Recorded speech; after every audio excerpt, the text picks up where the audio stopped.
The average person throws away 5 to 7 pounds of trash every day. A lot of it dumped into a landfill. But what happens to it once it gets there? KWQC's Morgan OTA takes us to the Scott area landfill for QC Tough Jobs. If you've never been here before, it's hard to be prepared for a day of work at the Scott County landfill. The sights, the smells. To me, it smells like old, sour food and, diapers. Today, I'm working on the most vital piece of equipment used at the area landfill, the compactor. Every month, important maintenance is performed on these machines so they run properly. The final drives, we're doing a service on those. The oil gets changed every 1,000 hours on those. It's important work. Without the compactor, the trash would pile up faster and take up more space. Yeah. I'm working with garbage, which can be hazardous, so I need to put on a protective pair of coveralls. You're going to take this gear oil and put it in the fill hole. Okay. So it comes out the inspection hole. I'm told we have to change the oil. It can't be that bad, right? Oh, but it is. So you're doing maintenance on these vehicles, but you're also kind of cleaning them off as you go. Right. Before you put the oil in, you've got to clean the garbage out. I'll tell you what I'm seeing right now. It's just, this entire thing is just filled, and they've just got to scoop it out with a gardening shovel. Although I have to repeatedly remind myself not to breathe through my nose, I've actually managed to get this thing somewhat clean. Looks like you did a pretty good job. You got a couple diapers. You got some diapers. A little bit Don't of this. remind me. That is one wheel out of the 4 that we have to service. So after this wheel is filled up, fluid topped off, we would close this lid up and move on to the next wheel. So Do it all over again. Yeah, we're 1/4 of the way there. You're welcome. Thank you. It may feel like a job well done, but I'm not finished yet. A much grimier situation awaits. I'm gonna lay on the ground in the garbage right now. Oh. Oh my God! No! So bad! My hair just touched it. Oh wait, I have my hood on. Laying on a piece of cardboard so that you're not directly laying in the garbage, the wet garbage. Oh, I'm trying not to look around because there's a bag of something next to me and a wet pile of something. Best thing to do is to breathe through your mouth. Yeah, but then the wind blows. The crew isn't doing this to torture me. This is where I need to be in order to plug the oil system so it doesn't leak. So they actually have to have somebody lay under here and do all that work, literally laying in the garbage where I am right now. Not breathing through my nose. And complaining aside, once you start working, you forget where you're working. I guess you get used to it though. I'm kind of comfortable now. But before I get too comfortable, it's time to find out how I did. I'm back. I'm out. Basically, she came in and helped us clean everything up, get into our inspection plates, get everything clean, and then from there, we filled the final drive up with oil. Like I was telling her, I think she did a pretty good job. She wasn't afraid to get dirty. A good job, but not quite an A+ job. I told her that we would give her an A when her Tyvek suit ended up looking like this. So she had a little bit of dirt to go. She had a little bit, so. But I've got to look like that to get the 4.0 at the landfill. Yep. So. And even though my Tyvek suit is still pretty white, I got a glimpse of what these guys do. It's not easy. Still, they like working here, which makes this job easy for me to enjoy, too. Anytime you want to come help us with these Packer wheels, you're more than welcome to come out and visit. I think that suit made her look like a Oompa Loompa. What do you think? I think it's the hood there. Dippity-doo. Hey, Morgan is looking to take on some other tough jobs. Would like to hear from you. If you have an idea for her next task, email it to her. We're very curious to see it at ota@kwqc.com. Ready? Eyes on me, girls. 1, 2, 3. Say Naiabi Zoo! Naiabi Zoo! It's the perfect day for a trip to the zoo. Giraffes, zebras, the animals are majestic to look at. But cleaning up after them, that is a tough job. You're ready to work. Our zookeepers are probably some of the hardest workers in town. I'm ready as I'll ever be. What do you wear to work at the zoo anyway? You've got your boots on, so you're ready to go for that. That's a key part to being a zookeeper is good footwear. There are 10 zookeepers working at the Niabi Zoo in Cole Valley, and their day-to-day tasks include all kinds of dirty, smelly, tough jobs. I'm starting out in the zebra yard. We're going to start out by keeping them happy and giving them their food for the day. I'm pouring their grains. This is where they get all of the nutrients they need to keep them healthy. All right, a little bit in each dish, otherwise one of the zebras is not going to be happy with Morgan. They're skittish, but as soon as I move, the zebras are chowing down.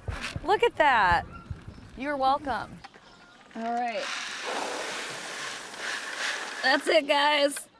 Zebras also eat a lot of hay. It's what they'd be doing if they were grazing in their natural environment. I'll take this big chunk here.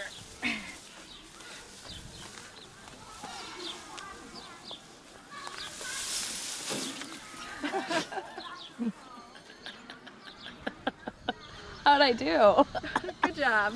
All right, we're going to have to do the not so glamorous part. We're going to shovel up some poop and take that out of the exhibit so that way it looks nice for the visitors. I thought this tough job was a little too easy. Is this my scooper? This is your scooper. All right. It looks like we found a landmine here. We're going to scoop all this up and we're going to bag it. Okay, now is there a technique for the scooping? Usually if you just come at an angle and try to scoop it in. Oh no! So as we do this, I don't know how you pick this up with this. It's a little awkward. Sometimes you have to use your foot a little bit. From what I understand, as a zookeeper, you develop a poop scooping foot. Slide it on in. I'm getting the hang of it, but it's not easy. Not because it smells bad, it's heavy. If you want to be a pro, you're going to have to hold the bag and shovel at the same time. I'm gonna do it! There. In it goes. Real pro, you heard her say it. I didn't say it, she said it. But it's extremely heavy. It's full, there's like 4 or 5 piles of poop in here. And she said you can't put any more in because the bag will break and then you've got an issue on your hands. Well, I'm done with poop duty, but I'm moving on to another kind of tough zookeeper job, maybe the toughest. Teach them open mouth. By doing open mouth, we can look in their mouth, we can see all their teeth. This is cat training, and we're not training your typical house cat. First of all, these zookeepers aren't crazy. These lethal cats need to be trained so they can be handled easier. We ask them to stand up, we ask them to lay down, and that's basically so we can get a really close-up view of the cat. They're all trained from inside their cages. If I leave that lock undone, or if I get too close to that feed hole, that's it. Like, I might not come home from work. Up, hold. If they do it right, the cats get raw meat in return. You have to feed flat-handed. You never stick your palm into the cage. So you're gonna step up to here, okay? Now she's training me to train the jaguar. Down.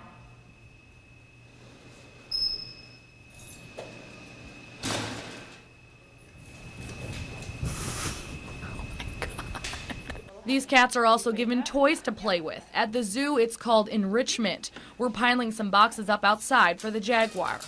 There are no jaguars out there. No. Okay. I double-checked everything. Great. Oh, I want to pet it.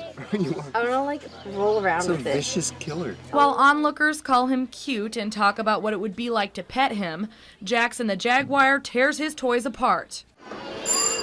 It's the end of my time here at Niabi Zoo. I'm sweaty. I'm probably a little smelly. I'm covered in hay. I've been hanging with the lions, the tigers, and the zebras. Which means I need to find out how I did as a zookeeper. I thought overall you did pretty well.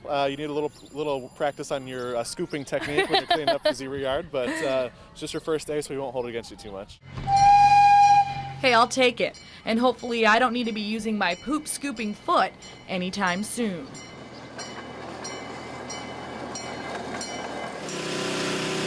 This duplex caught fire a few weeks ago. Right now it's not livable and nothing inside is salvageable.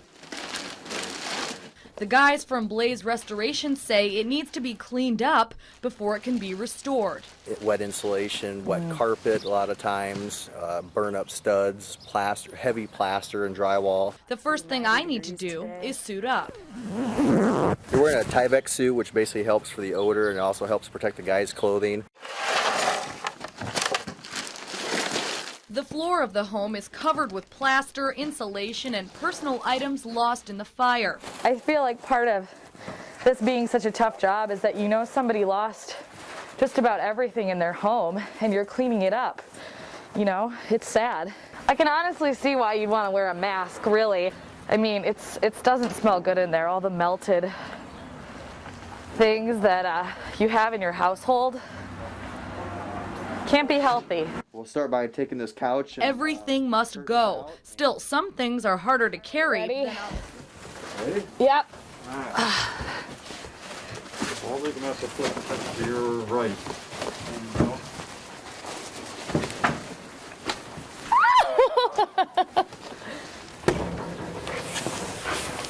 That's not heavy. This part of the job is tough because it's laborious and it's hot. I'm about to pass out. This thing is so hot. I don't know how they do this. I'm already breathing hard and sweating profusely, but the next part of this job may be even worse because it's gross. I've got to clean out a refrigerator that's had no power running through it for weeks. Can I only do a little bit of it, or do I have to do the whole thing? You gotta do the whole thing. What? All the food inside is hot and it's rotting. Ooh. Do you think that there's stuff in here that's alive? Think happy thoughts. Oh. Ah!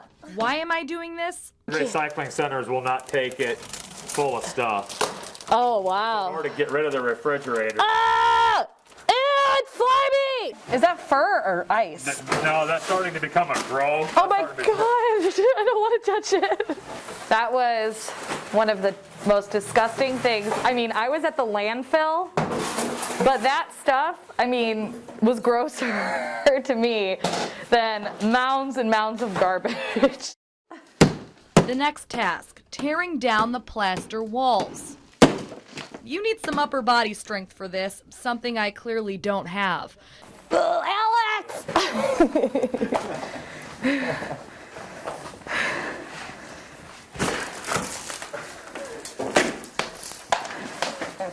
Making me look bad. This insulation, it's supposed to be this color, but you can see it's all charred. It's all crisp. Everything toward the front of the house looks like that. It's really sad. It's another element that makes this job so tough emotionally. That's the worst part of the job, is you get there and you may have a family, a single mom with 2 or 3 kids, and now they cannot be in their home. A few hours at one disaster and this crew is on to the next. But first, how did I do? A little bit of strength, that's about it. I mean, you did really well even on the plaster, so for your first time. Whether it's a fire or a flood, these guys arrive to help clean up and restore people's lives. And I can tell you from experience, this is one of the QC's toughest jobs.